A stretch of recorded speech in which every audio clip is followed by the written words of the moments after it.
Good afternoon and welcome to the Surgical Palliative Care Society webinar on serious illness communication in high-stakes surgery and serious illness. My name is Tim Siegel. I'm a general surgeon and palliative care physician here in Portland, Oregon. And it's my great pleasure to introduce Dr. Zoe Tao, who is a third-year resident. And Zoe is pursuing a palliative care fellowship next year and hopes to be a general surgeon, burn surgeon, and surgical palliative care physician. Is that fair? Yeah, lots of wannabes. Not necessarily in that order. And today's topic is serious illness communication, and we're gonna begin by talking about the core components of effective serious illness communication. Alrighty, I'll go ahead and get started if that's okay, Dr. Siegel. Absolutely. Yeah. So as a brief overview of what we mean when we say effective serious illness communication, we distill it down to understanding how the patient understands their illness, sharing information, holding space for that anticipated emotion that's expected in serious illness conversation, and then understanding what's most important to the patient in the context of their illness. In surgery, we frequently talk about this concept of informed consent, which technically only entails that you explain the risks, benefits, alternatives to a patient.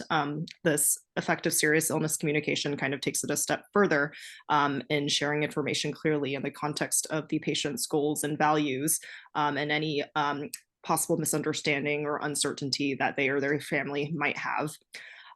You also acknowledge the uncertainty that might be inherent in a given situation and guide them towards a shared decision that makes sense in the context of their values and the medical facts of the situation. So there are roughly 6 elements in effective communication. You have kind of this Venn diagram of all these things that can lead to effective shared decision making. The first is at a basic level, an exchange of information, assessing the patient perspective, managing uncertainty, attending to any emotions that may arise, and then eliciting goals and values. And then there are a bunch of these kind of shared frameworks for how we might come up with a schema to do those things in a structured manner every time.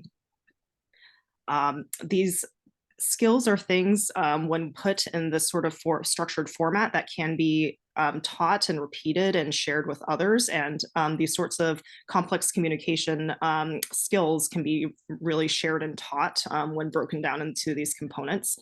And we're going to focus on kind of using some of these kind of different frameworks to with the goal of effective communication and serious illness communication, and see how we can maybe teach and practice them.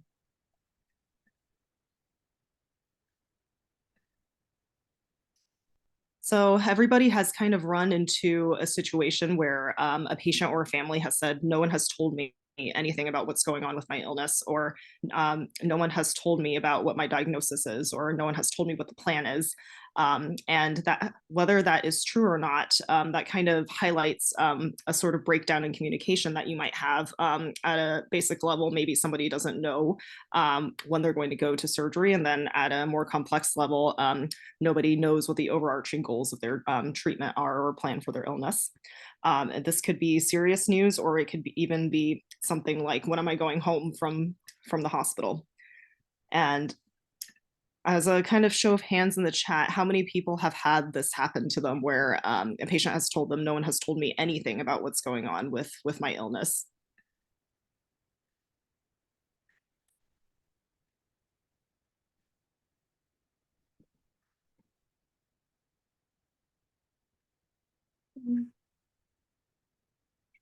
See, I don't see any messages in the chat. I don't know if we have those capabilities, but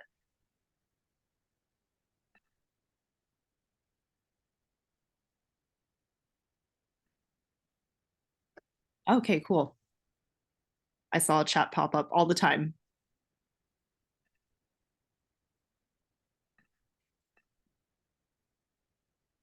Shockingly often. And got another one saying definitely often. So everybody has probably experienced this to one extent or the other. And when we kind of reflect on why this happens, there may be a lot of different reasons, but a super important one is that we probably have shared the information in a way that might have been confusing or unclear, that made 100% sense to us and our team, but not necessarily to the patient and their family. We have all of these terms that we are very familiar and comfortable with on a daily basis because we spend time in that space. Here's this vortex of a bunch of things like laceration and metastatic that we use like it's we give out to one another like it's candy, and then maybe things that somebody else has never heard in their life. And then what our patients end up really needing is a clear and concise big picture explanation of what's happening. There's a big picture next exit sign that Dr. Siegel found. This goes on to this idea of headliners, of what is the one thing or a couple of things that you want to leave a conversation knowing that your patient really picked up. If you were to kind of distill it down to how you were able to communicate something in the most concise and effective way possible, here's a headliner that's kind of in all bold. And when you're talking to patients and families, you kind of want this one piece of information that you want to come across to them. And sorry, my dog is scratching in the background. You want it to be stated so simply that they could retell it to their family, and you want it to cover the most important facts clearly and briefly, and they can decide how much they want to read afterward. But if they just walk out of the conversation with the headline alone, you want them to know that that one key piece of information. The headline can be broken down into kind of two different components. There's a fact, the medical facts, and then there's what it means for the patient. You can kind of distill it into what happened to them that brought them to this point of this encounter, and then what it means could be what it means for them in terms of their life, in terms of their further treatment, and it's done in simple language. It should be 1 to 2 sentences roughly. Jargon-free, ideally 5th grade language, although I believe the last kind of average level of education people in the US have, I think was about 2nd or 3rd grade, describes what happened and what it means. And then you can kind of see this newspaper headline is even less than 1 to 2 sentences, and tells you what happened, what it means, and then the implications for the future of the person you're talking to. So we've all kind of seen cases where somebody has an acute decline in illness that may or may not be complex. This one is a 70-year-old female who's hospitalized with urosepsis who developed rising lactate and hypotension, with a CT scan showing diffuse pneumatosis and portal venous gas, and you'll be speaking with the adult child. And so in the chat, knowing those kind of two components that the headliner can be broken down into, what are some of the facts of this sort of summary of illness, and then what might it mean for the patient and family?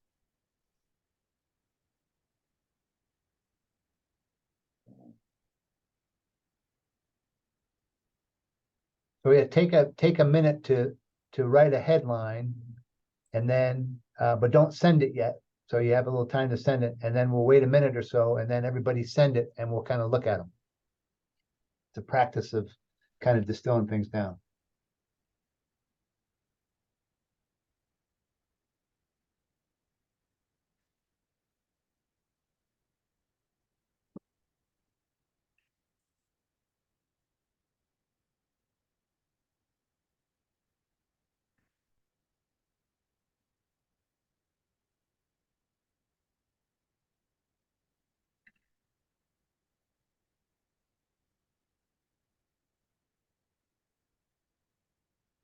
Has it been a minute, Zoe?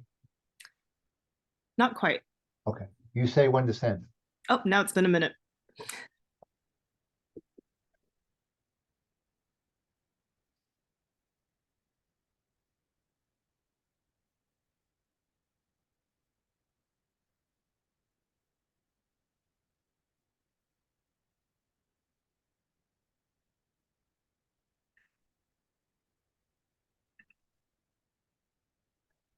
All right, we have Dr. Kopecki in the chat saying, facts, your mom is really sick. And then I think that this is just my interpretation. And then meaning being, I'm worried about XYZ thing happening to you, and there being more than one answer to what you might be worried about.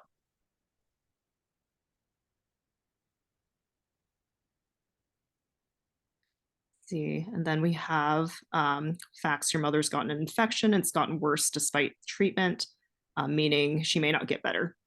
Awesome.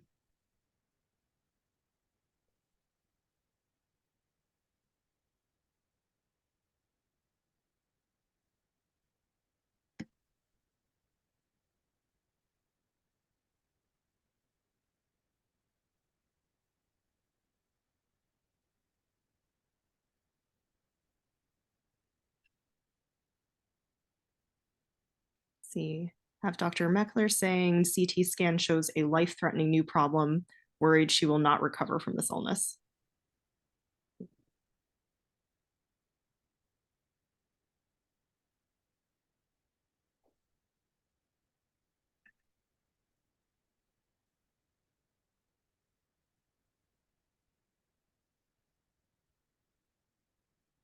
Out of curiosity, does anybody have a kind of concise, clear way of saying what pneumatosis intestinalis is?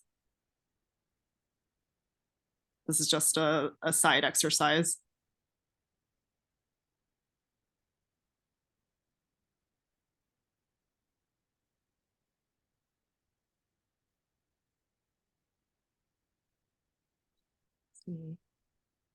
Have another one saying your mom has a very serious, potentially lethal condition. Because of this, we have concerns that her intestines may have a hole in them, potentially causing death. Okay. Very to the point. See, for pneumatosis, saying air in the bowel wall where it shouldn't be. Have early sign bowel might be dying, becoming compromised. Okay. Wall of her intestines is weakening from the infection. Nice.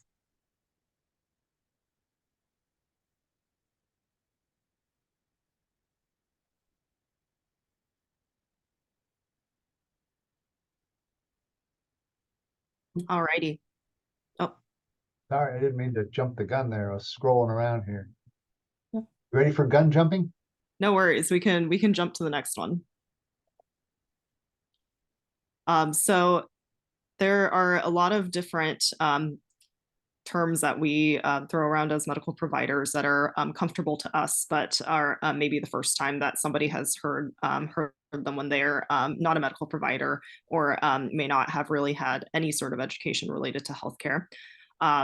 And using clear, plain language when we are kind of familiar with this language amongst medical providers can be hard to break out of this habit. And then it is almost like a form of translation to patients and families. Let's see. How about let's just put in the chat what we might say instead of laparoscopic to a patient when explaining a procedure to somebody with no prior medical experience. And we'll go down the line with these different words. Camera in the belly.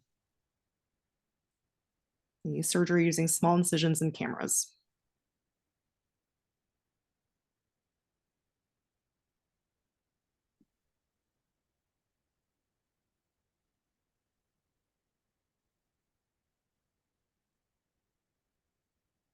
Going back to the headliner too, along the lines of using small incisions and cameras, what it means for the patient, like surgery involving usually less recovery time.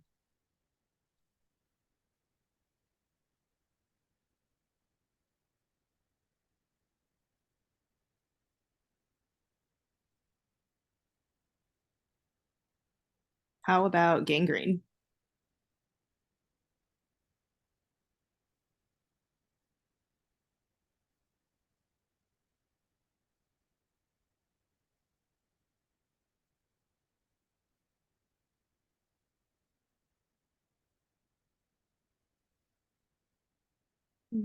Tissue is dying dead. Severe infection killing tissue, dead tissue, body tissue beginning to die.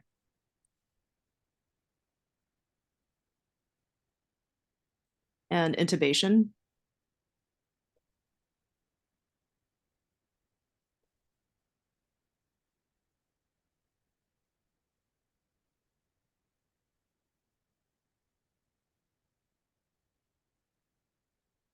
The tube in the throat to help breathe for the patient.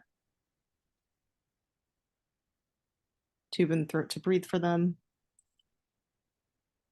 Throat in the mouth to assist with breathing. A tube and throat to make breathing easier.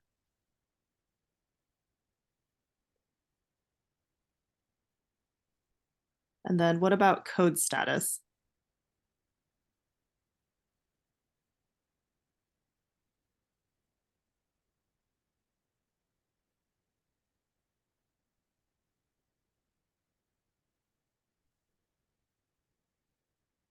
I guess there's many ways to address this. I suppose it could be when you are trying to bring up code status to somebody who may not have one on file or doesn't have any sort of documented discussion of preferences.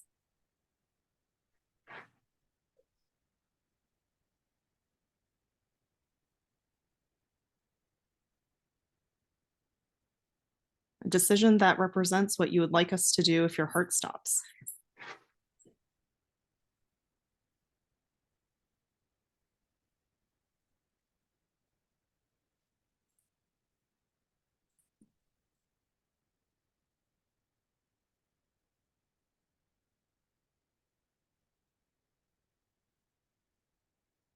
What you would want us to do if your heart stopped beating on its own.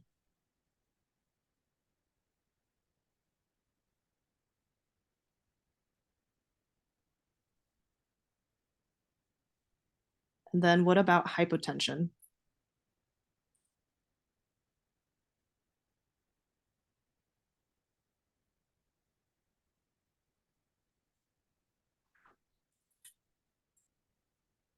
Abnormally low blood pressure.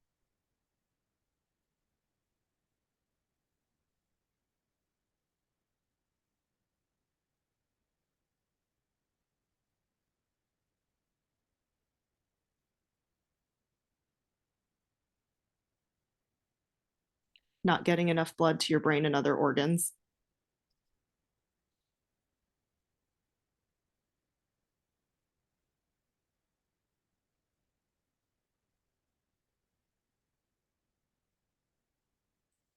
Low blood pressure preventing blood from reaching the entire body like it normally would. The show of hands in the chat, who likes to draw pictures for scenarios like this?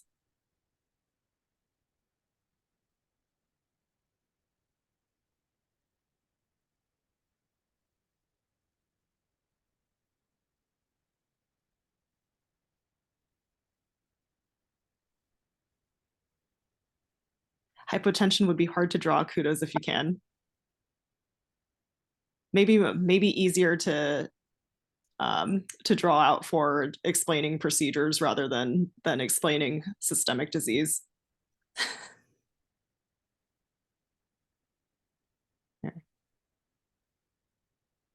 Could picture a little stick figure with an aorta and maybe a lack of things in the aorta. What about resuscitation?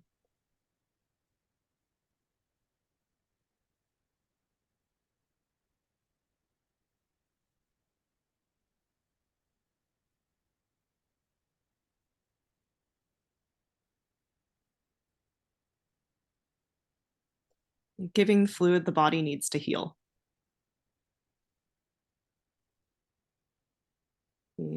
Interventions to keep blood flow to key organs.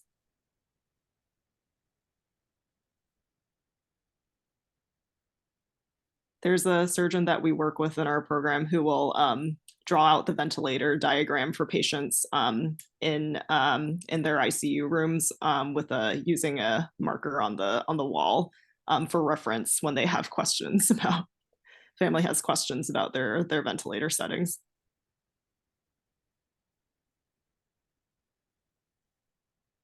Same with acid-base equations, very, very surprisingly. Puts it in a distilled way for families to understand on the wall of the ICU room. How about laceration?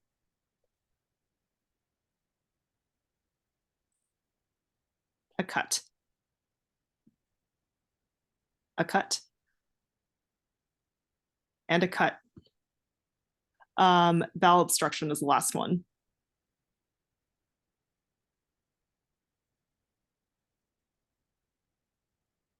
I have drawn out diagrams for this before.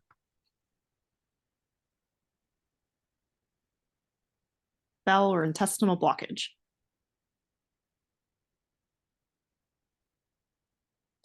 I typically discuss it like a traffic jam. The clog in the intestines.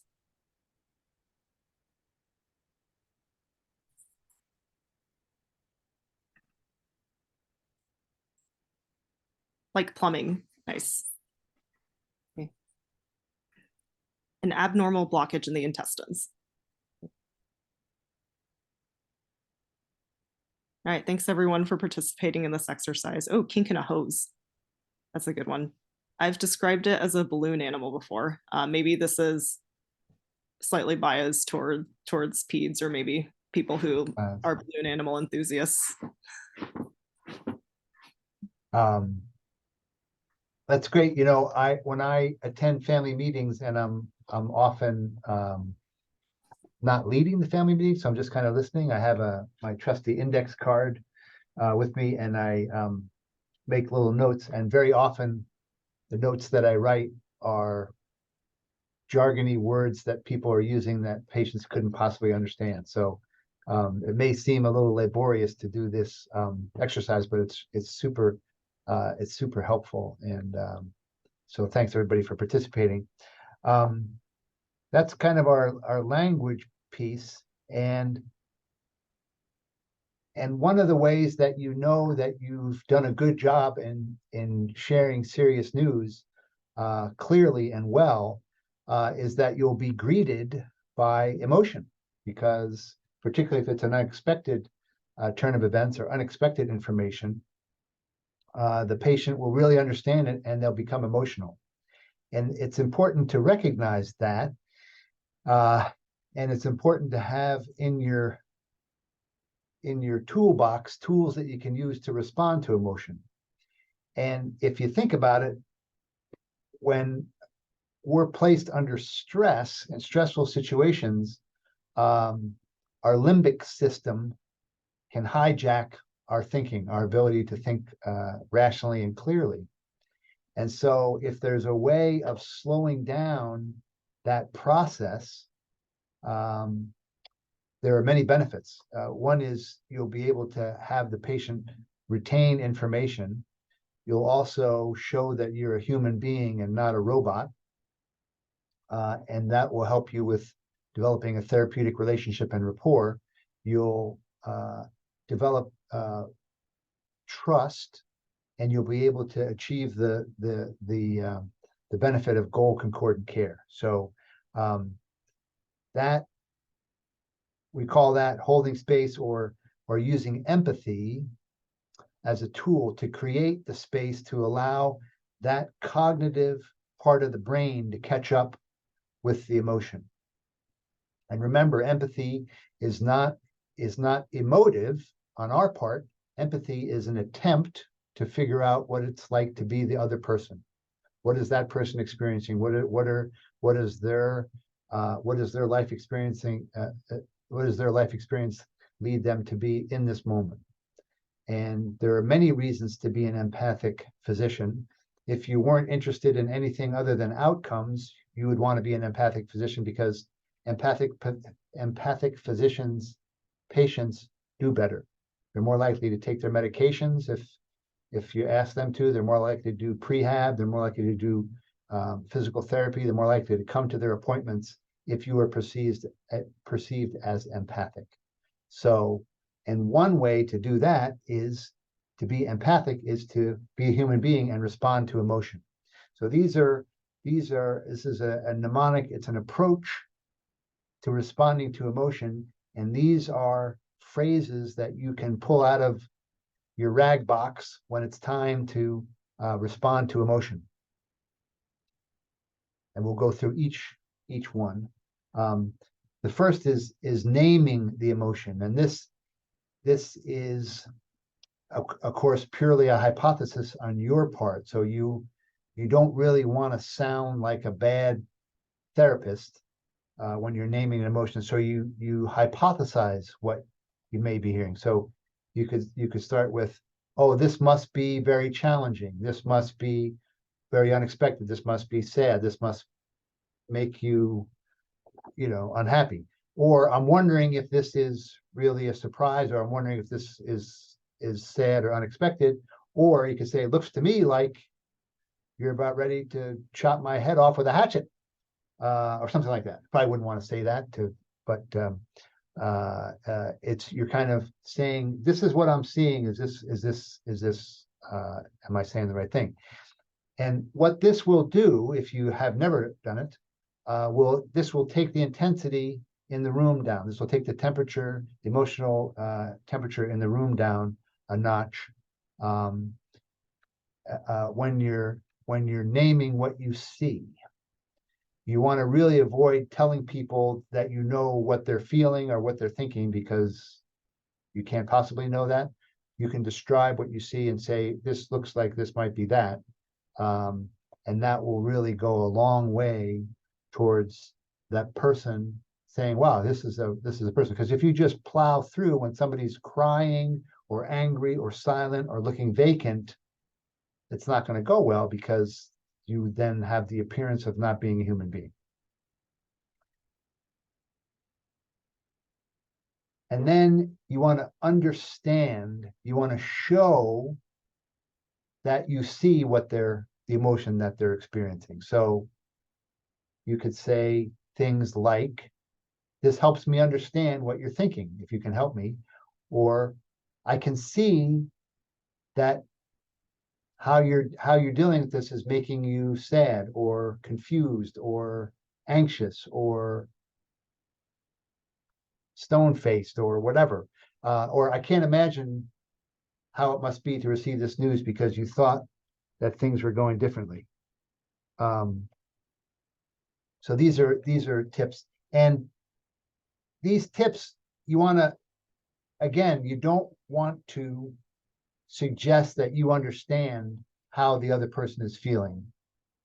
You just want to make an attempt to show that you see them, you see that they're experiencing an emotion, and you'd like to know more about it. And the R is to praise the intention. So if somebody is being, say, a family member is being hyper protective of their loved one, they're doing their job. So you could say, gosh, I can see you're working really hard on this. Say a patient's done everything we've asked to try to get to a liver transplant. Gosh, I can see you've been abstinent. You've been going to your meetings. You've been coming to you're working really, really hard. Or I can see how much you care about your mom, because you're here every day and you're worried, and I can really see that you really, really care. Or I admire your strength in being able to get through all these tests and blood draws and all this kind of stuff. These types of comments show that you are seeing the person and you're seeing their experience. You're having empathy. You're showing empathy for them. You're being an empathic person and an empathic physician. Goes a really long way. And this is especially good if there's conflict in the room or conflict amongst family members. Maybe there's, as there often is, one family member who has a certain opinion and the other family members have a different opinion. So the one who has the opinion that is not shared by everybody else, you can say, gosh, I can really see you really care really strongly about this. Tell me about that. Tell me why is that? Why you feel so strongly about that? And then just listen. And they'll feel heard, and then you may get some information that can help you address their concerns. And then you want to you want to show your support. So you want to offer to be with them.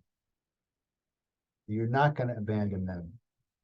And you can say things like, no matter what happens, we're going to be with you. We're going to see you through this as a team.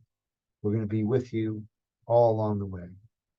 And we really want to see if we can make this better. And here's what we're going to do. We're going to be with you. Here's how we're going to support you. Here's how we're going to be with you every step of the way. It goes a long way towards, as people are worried, particularly when they're getting unexpected news, they're worried that you're going to abandon them. So you want to show that you're going to be there. And again, this is basic to surgical practice, not abandoning your patients. You're with them. Maybe you don't have another operation for them. Maybe you don't have a procedure, but you're going to be with them to give them that support. And then you want to explore. You want to listen to the story. You want to hear why people are thinking the way they're thinking, why they're asking the questions they're asking, and you just ask. You won't know unless you ask. So you say, "Tell me what's going on. What are you thinking about? What are you? Help me understand why you're feeling this way, because I want to help you. I want to understand that." And these types of statements are good for unpacking an emotion. And maybe it's an emotion that you weren't expecting. Earlier in my career, I did a lot of breast cancer surgery.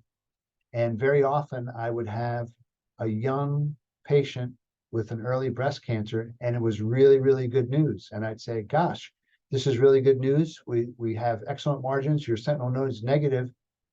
And I would invariably be greeted by incredible emotion. And I'd say, gosh, this is really good news. What? Tell me.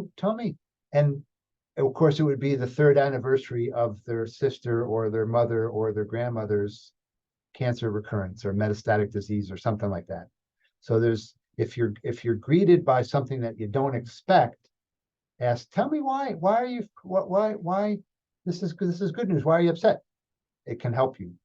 And then they'll tell you, and then they'll know that you're a human, that you see their emotion and that you're responding to their emotion. And you can keep asking questions until you understand why it is, why they're thinking that, asking those questions, why they have that opinion. The I wish statement is a really powerful one. And if you're in a really challenging situation and you're up against the wall and you don't have a lot to offer, or you don't have what the family or the patient wants,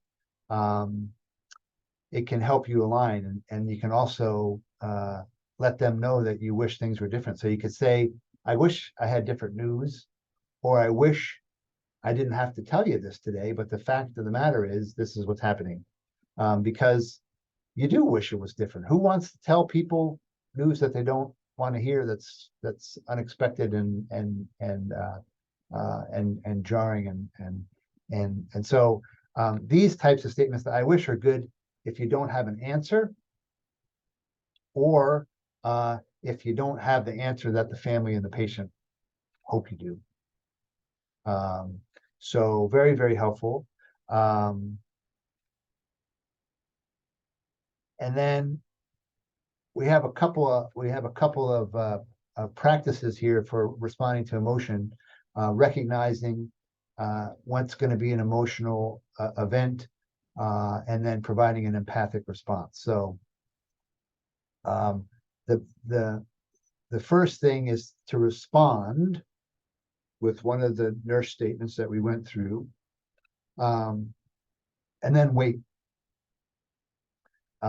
Silence is very powerful and can really, really help you. And very often, if you're responding to an emotion and you've acknowledged an emotion, just kind of wait, and things may change with silence. So don't be afraid to wait. Sometimes you need several tip, several comments or several statements, one after the other, used in combination. So don't be afraid to use several, and also don't be afraid of silence. Here is a practice that we have. Here's a CT scan. We'll pretend that we did an expert headline. Here's the headline. Your CT scan shows your cancer has gotten worse. There are no more treatments that can slow or stop it. So that's what we have just told a patient, okay? And let's pretend that you all just gave that headline. And let's take a minute, and I'm looking at my watch now, so we'll be on a minute. Take a minute, and then I want everybody to think of what a patient might say in response to this. That would be an emotive response to this, okay? And so let's go on the clock. And then I want you to write what one thing that a patient might say to you if this is what you say to them. And then we'll share it in the chat, but don't share it yet.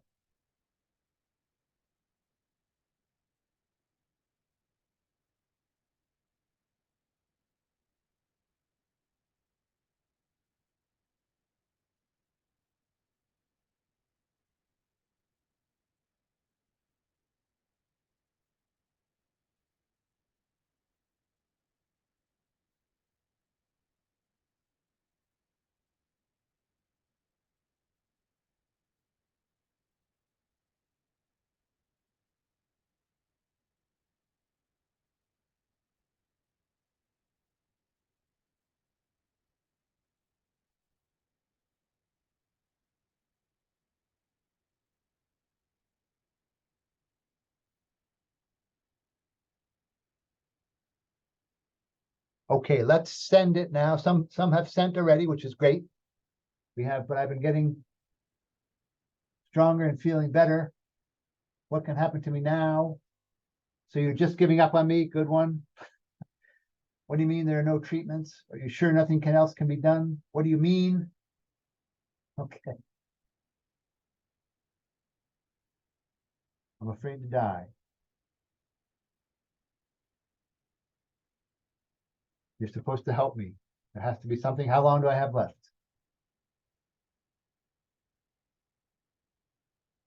Okay. All right, now the headline landed because we got a lot of emotional responses now from patients. Those are all really, really good. Using the nurse mnemonic that we just went through, albeit briefly, I want everybody to write at least 2 empathic responses that you could say to a patient in this situation to let them know that you're a human being and you're seeing their emotion. So we'll wait another minute, but everybody try to think of 2 things that you could write that would show that you're an empathic physician. And we'll wait a minute and then we'll send them. And I'm looking at my clock.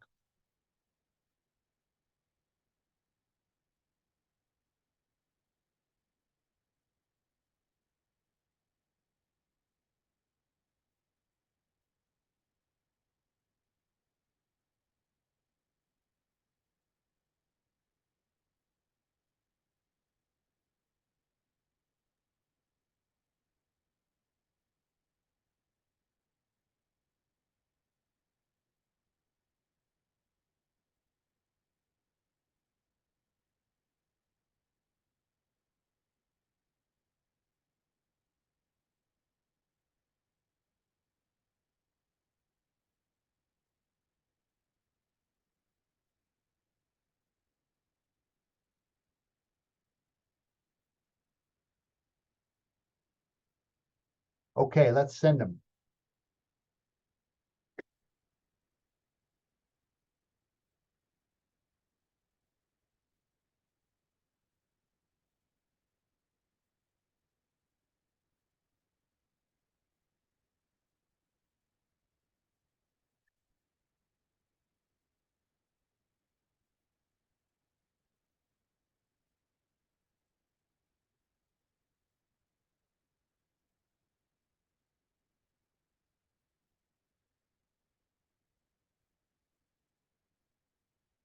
We're here to help you. I can imagine that you might be scared and disappointed. This can be overwhelming.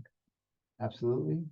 Seems you're worried about the future. This must be incredibly difficult to hear. Absolutely. Acknowledging the difficulty. Not the news you're hoping for. I'm wondering what you're most worried about. Great. What are you worried about? Absolutely. Okay. Terrific.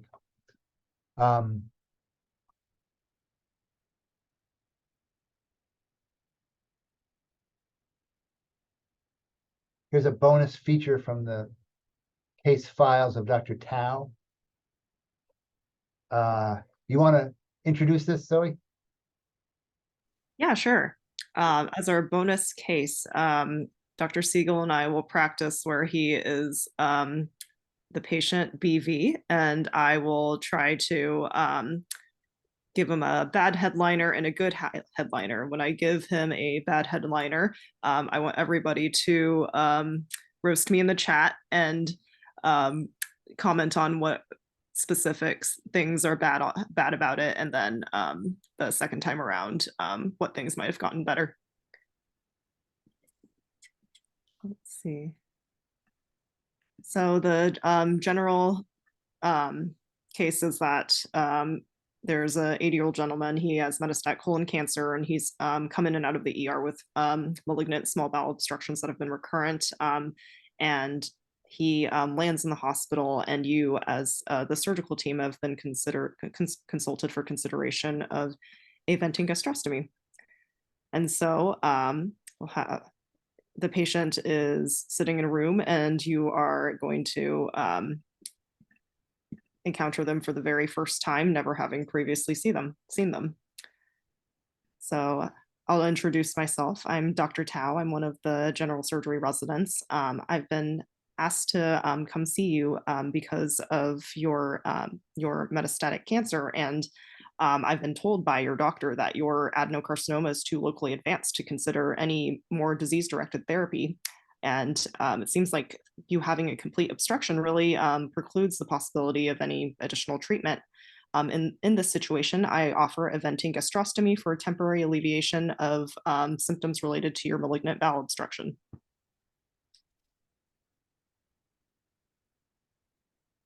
I have no idea what you just said. Alrighty, raise your hand or put something in the chat about what specifically went badly. Too many words, too many medical words. Yep, too many words in general, and then also too many words the patient doesn't understand. Way too technical. Lost them at the beginning. Yeah, could see by the glazed look in his eyes that he lost me the minute I opened my mouth. Disease directed, question mark, question mark. Speaking medicalis. Locally advanced.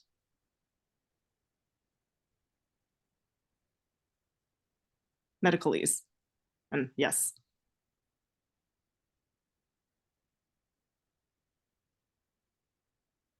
No opening to discuss shared decision or patient input.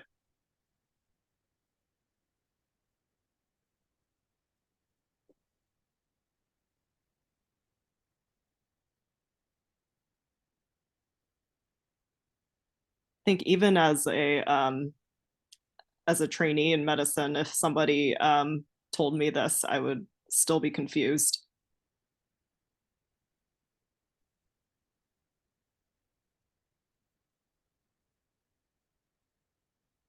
Alrighty, all good thoughts. Now we'll repeat it in a more digestible way, and I'll pretend I'm walking into the room again. Let's see. So I'm Dr. Tao. I'm one of the general surgery residents that's been consulted for your care. Okay. Because your cancer's caused a blockage in your intestines, we can't really treat it with surgery or chemotherapy, but sometimes we perform a procedure to help you feel better from the blockage. Will that help me get rid of my cramps? There's a huge possibility it could help you get rid of your cramps. I've been vomiting a lot. Will it help with that? Okay. It can also help with that. Our goal would would be for you to stop vomiting so often and keep you out of the hospital. I want to watch the Packers. There. I think that's a very noble goal. Will it help me watch the Packers? There. I think it could keep you out of the hospital and help you watch the Packers more. I'll think about it. Okay. Thank you for thinking about it. Okay, things that might have gone better in this encounter.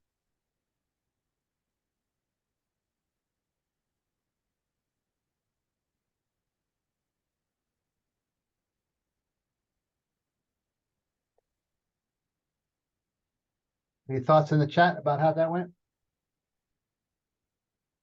Better language, more patient-centered, more down to earth. Plain language, repeated patient-stated goals. Important to address that the treatment will not address the cancer itself. Yes, absolutely. We asked for an answer to his questions. Communicated the intention of the surgery.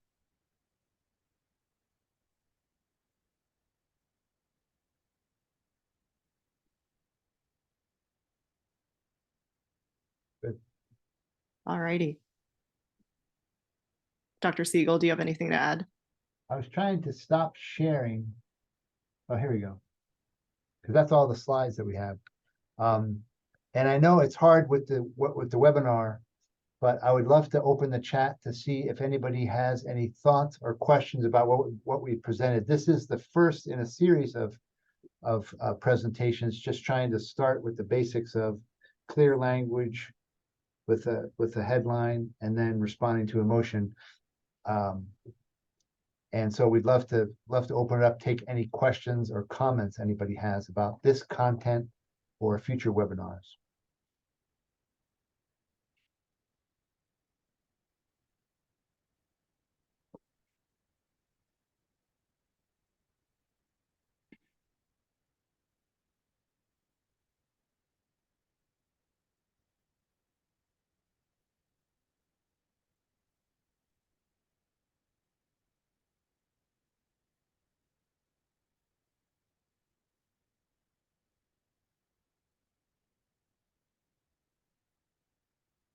Thank you, Joe. I think, yeah, I think one of the reasons for this kind of format, like almost like a scaffolding, we do this with the residents a lot. And the reason that we do it is that most of these conversations are happening at 3 o'clock in the morning, where it's the resident and the patient. And it would be great if I could be there, but often we aren't. So to give a framework and to give a series of responses that you can think about in your head to respond in the moment. Thanks for that.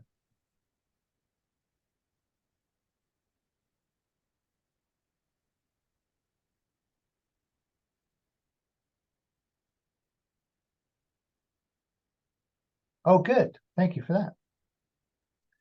Have any tips when the diagnosis or prognosis is unclear to the providers as well? Aha. Yes. Yeah, that's so Anna, just to say, you have any tips for when the diagnosis or prognosis is unclear to the providers as well? It seems difficult to build trust and maintain clarity if there isn't a solid explanation. So particularly as resident. So great comment. So that's sort of like we're supposed to be transparent, but we don't know what we're being transparent about because we don't know what the problem is. So the best way to do that is to my mom always said, if you always tell the truth, you never have to remember what you said.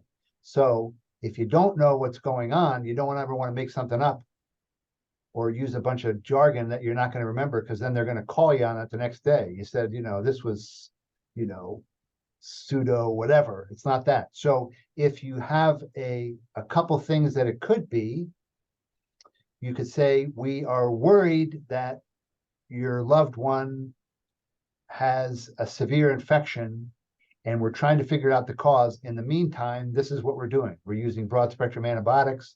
We're going to do when we're allowed, we're using some medications to keep the blood pressure improved. And we're gonna do a series of tests, which may be X-ray tests and CAT scans and stuff, to look for the cause of that. So you're saying, we're not exactly sure what it is. Here's what we're going to try to do to figure it out. Here's what we're doing to support and figure out what's going on. If that makes sense.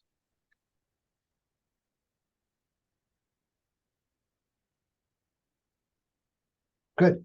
What often happens is everybody from the nursing assistant to the respiratory therapist to the bedside nurse is trying to be helpful.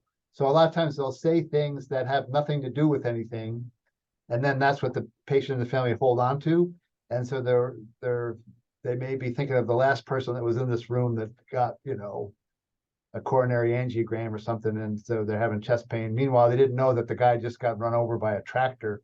That's why he has chest pain, So sometimes you're dealing with information from other people that may or may not pertain to your patient. So you just have to say, if something seems off the wall, say, well, who told you that? And a lot of times it's somebody who's trying to be helpful, but maybe doesn't have all the information. In a sort of related vein on the unclear prognosis or diagnosis, there are a lot of circumstances where maybe the care depends on the weight of multiple providers that may not agree with one another, and you're caught in between as a resident, which is something that every time I'm learning something different about how to navigate. And kind of like Dr. Siegel said, there's a nice way to state a unifying statement that is actually true, like saying the medical oncologist is just trying to make sure that they have the information they need to make a recommendation for you, and things like that that may be diplomatic and rate limiting steps in your ability to provide care for your patient. Yeah, and also confirming, yes, we all want what's best for you, and we're trying to. What I often say is, there's a lot of times there's 3, 4, 5 different experts all giving opinions. Sometimes those experts don't agree with each other. Sometimes those experts change by the day. Sometimes they don't talk to each other, and sometimes they don't talk with you. That's what I say, because all that is true. And so one of the things that I try to do is to talk to everybody, talk to the family, and then listen to see what's on their mind, and then try to figure out how to help them. Because that's really, really true. Sometimes it's Tuesday, this is our nephrologist, or it's Wednesday, this is our pulmonologist, or whatever. So